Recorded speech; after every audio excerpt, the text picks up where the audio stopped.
भाजपाच्या वतीने भगवान परशुराम व छत्रपती शिवाजी महाराजांना अभिवादन।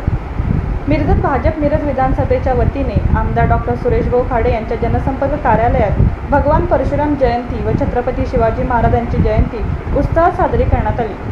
भगवान परशुराम व छत्रपती शिवाजी महाराजांच्या प्रतिमांना आमदार खाडे यांच्या हस्ते पुष्पहार घालून पूजन करण्यात आले। यावेळी शहराध्यक्ष चैतन्य भोकरे, माजी नगरसेवक पांडुरंग कोरे, जिल्हा सरचिटणीस मोहन वाटवे, अनिल रसाळ, महेश फोंडे, मनीष देशपांडे, बाबासाहेब आळतेकर, अजिंक्य हंबर, सूर्यकांत शेंगाने, शशिकांत वाघमोडे यांच्यासह पदाधिकारी व कार्यकर्ते उपस्थित होते।